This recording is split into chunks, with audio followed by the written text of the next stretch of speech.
Hey guys, welcome to my channel. আমি sharing Shri আপনাদের সাথে। গুড মর্নিং সবাইকে। আজকে আমাদের ডে 3 আর আজকে আমরা যাচ্ছি শান্তি ভ্যালি, তেজপুর টু শান্তি ভ্যালি। কাল আমরা এসেছি শিলিগুড়ি টু তেজপুর। কালকে ভীষণ এক্সস্টেড ছিলাম, তার একটা বড় কারণ হচ্ছে শিলিগুড়ি থেকে তেজপুর আসার সময় বেশ সুন্দর হাইওয়ে, সুন্দর রাস্তা, কিন্তু লাস্ট 200 কিলোমিটার মানে আমাদের কাঁদিয়ে ছেড়েছে। মানে এরকম খারাপ অবস্থা রাস্তার, বাম্পারের পর বাম্পার। আর আমাদের যার জন্য আমাদের বাইকের একটা বড় ক্ষতি হয়ে গেছে, সেটা আমি দেখাবো, শেয়ার করব কি প্রবলেম হয়েছে।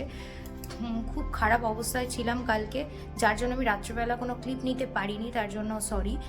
আর বাকি আজকে মানে এসছি, কালকে এসেই আমরা জাস্ট ফ্রেশ হয়েছি কোনো রকমে আর ঘুমিয়ে পড়েছি। আর একদম সকাল যাকে বলে, মানে মরার ঘুম ঘুমিয়েছি, মানে এরকম অবস্থা কালকে কন্ডিশন ছিল আমাদের। গা হাত পায়ে প্রচণ্ড ব্যাটা ছিল। যাই হোক, যেটা আমাদের এখন কেটে গেছে। স্নান টান করেছি, ফ্রেশ হয়েছি, আজকে খুব সুন্দর অবস্থা, মানে খুব ভালো আছে, এখন খুব ফ্রেশ লাগছে। এখন বাজে 9:22 আর আমরা এখনই বেরোবো। আমরা আছি হোটেল পাইনিয়ার তেজপুর, আর সেটারই আমি রুম ট্যুর আপনাদের সাথে শেয়ার করব। আপনারাও এসে এখানে থাকতে পারেন, রাস্তার ওপরেই হোটেলটা, সবই ঠিক আছে। একটু যেটা প্রবলেম হয়েছে সেটা হচ্ছে যে এদের এখানে গরম জলের একটা খুব প্রবলেম। আশা করি পরে ঠিক করবে, কারণ গিজার এদের নাকি সব একসাথে খারাপ হয়ে গেছে। মানে এটা মানতে পারছিলাম না। জাস্ট কালকে রাত্রেবেলা আমাদের একটু অসুবিধা হয়েছে সেটার জন্য, বাকি সবই ঠিকঠাক, ভালো পার্কিং আছে, তো কোনো প্রবলেম হয়নি সেরকম কিছু। তো ছটপট একটা রুম টুর দিয়ে দিই, সেটা আপনাদের সাথে শেয়ার করছি। এইটা হলো আমাদের রুম, এটা ওয়াশরুম। রুমের কন্ডিশন একটু মেসি হয়ে আছে, কারণ আর যাই হোক, যেটা হয় আর কি, এতটা রাইড করার পর এসে আর গোছানো পসিবল হয় না। আমরা এখনই বেরিয়ে যাব, তার জন্য আমরা রেডি হয়ে গেছি। সো বাকিটা যেতে যেতে কথা হচ্ছে। সো কাল রাত্রে যে পরিমাণে ঠান্ডা ছিল সেই তুলনায় ভেবেছিলাম সকালবেলা একটু ঠান্ডা তো থাকবে, বাট না, সকালবেলা দেখলাম কড়া রোদ আর বেশ গরম। যাই হোক, এইটা হলো হোটেল পাইনিয়ার্ডের পার্কিং, ওদের আন্ডারগ্রাউন্ড পার্কিং। সো আপনি বাইক নিয়ে আসুন, গাড়ি নিয়ে আসুন, কোনো সমস্যা নেই, আরামসে রাখতে পারবেন। আর নিচে অ্যাভেলেবেল বড় মার্কেট, সো আপনার প্রয়োজনীয় যা দরকার আরামসে পেয়ে যাবেন। তো আমরা বেরিয়ে গেছি। আমাদের একটু আরও দেরি হয়ে গেছিলো, একে তো গাড়িটা প্রবলেম করেছিল, খারাপ হয়েছিল, আবার তার মধ্যে অভিরূপের আইফোনটা ওভারহিট হয়ে গেছিলো, তার জন্য তাকে ঠান্ডা করতে গিয়ে আমাদের আরও 15 মিনিট দাঁড়াতে হয়েছে। যাই হোক, সব কিছু কমপ্লিট করে আমরা ফাইনালি বেরোতে পেরেছি আমাদের ডেস্টিনেশনের দিকে, শান্তি ভ্যালি। দেখি কতক্ষণে পৌঁছানো যায়, আর আপনাদের সাথে তো শেয়ার করছি।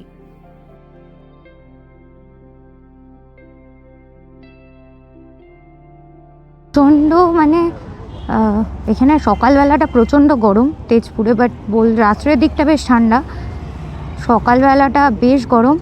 তো আমরা এখন তেজপুর সিটি থেকে বেরোচ্ছি আপাতত।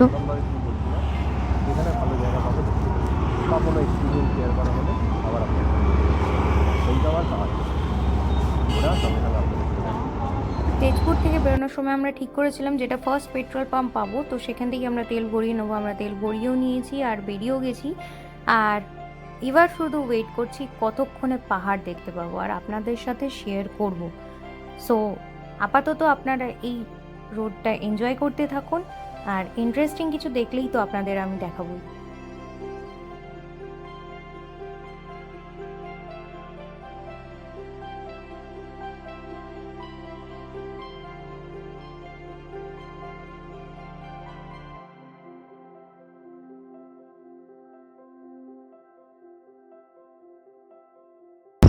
তো সবার কাছ থেকে যেটা শুনছিলাম, মানে গুগলে সার্চ করে, ইভেন যারা গেছে তাদের থেকে জেনে যেটা শুনছিলাম, শান্তি ভ্যালি আর দিরাঙের মানে সিনিক বিউটিটা খুব সুন্দর, আর মিনি কাশ্মীর বলা হয়।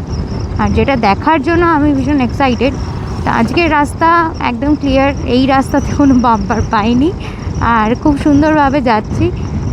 দূরে ওই পাহাড় দেখা যাচ্ছে, বেশ ভালো লাগছে। রাস্তা পুরো মাখন।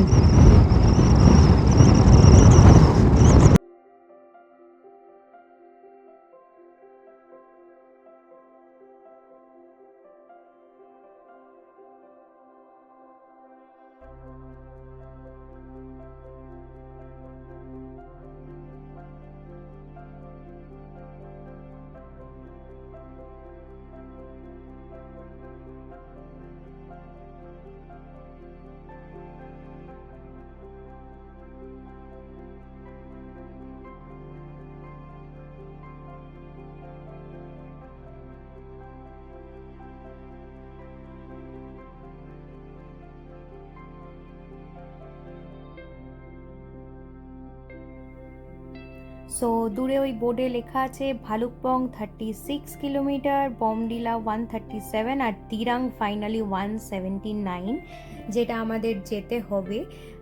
তো প্রথমে আমাদের ডেস্টিনেশন যেটা হচ্ছে ভালুকপং, যেখানে আমরা ফার্স্ট চেক পয়েন্ট পাবো।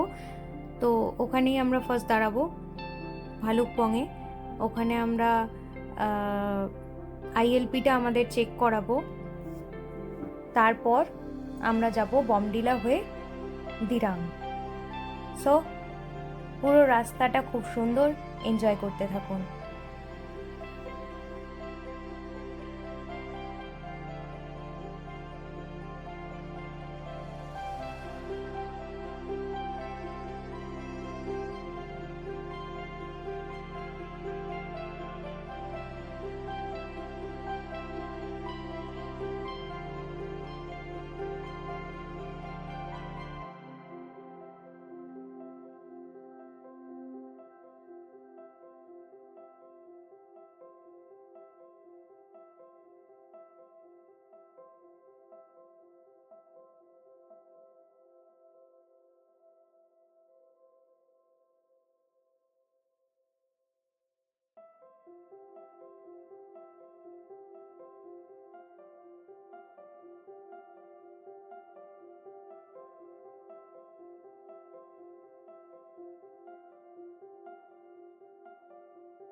সো আমরা একটা রিজার্ভ ফরেস্টের মধ্যে দিয়ে যাচ্ছি, আর এখানে ওই জন্যই চারিদিকে লেখা আছে যে গাড়ি আসতে চালান, আর অবশ্যই এটা অ্যানিম্যাল ক্রসিং জোন, আর সেই জন্য আমাদের অবশ্যই সেটা মেনটেন করে চালানোই উচিত, আর আমরা সেটা চালাচ্ছি, আর আপনারাও অবশ্যই সেটা মেনটেন করবেন যখনই আসবেন।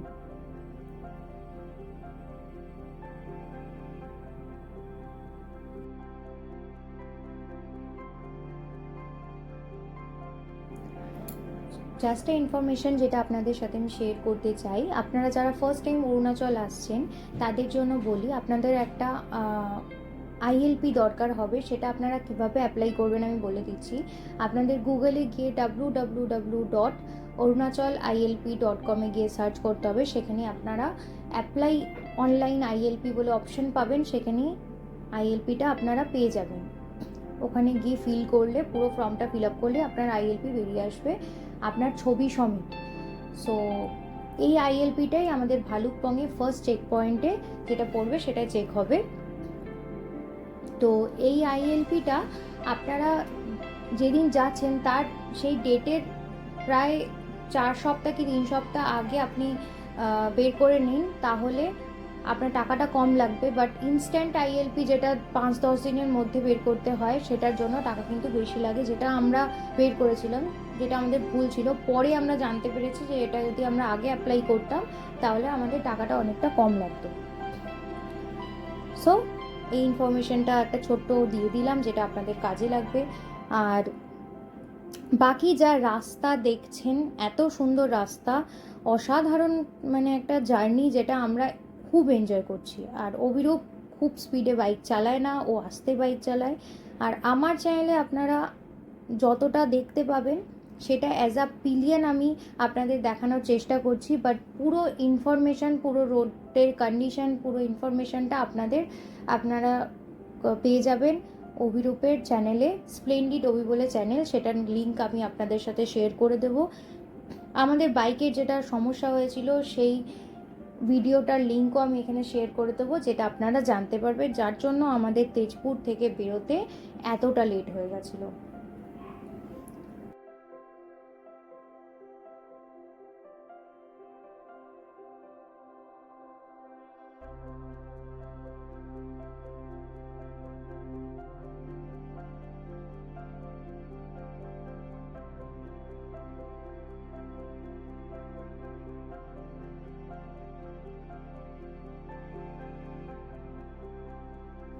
ঢুকে গেছি আমরা ভালুকপং। Welcome to Bhalukpong. আর ভালুকপংয়ে আমাদের ফার্স্ট চেক পয়েন্ট, যেটা আমাদের সামনে কয়েক মিনিটের মধ্যে চলে আসবে। চেক পয়েন্টে কোনো রকমের ভিডিও বা ফটো তোলা অ্যালাউ নয়, তো আমরা তুলতে পারিনি। সো এই ভিডিওটি যদি ভালো লেগে থাকে অবশ্যই লাইক, কমেন্ট অ্যান্ড শেয়ার। আর আমার চ্যানেলে নতুন হলে চ্যানেলটিকে অবশ্যই সাবস্ক্রাইব করে দেবেন। আর নেক্সট ভিডিও মানে তেজপুর টু শান্তি ভ্যালি পার্ট 2 খুব তাড়াতাড়ি আসতে চলেছে। আর বেল আইকনটা প্রেস করে দেবেন যাতে আমার ভিডিও নোটিফিকেশন আপনাদের কাছে তাড়াতাড়ি চলে যায়। সো আজকের জন্য বাই।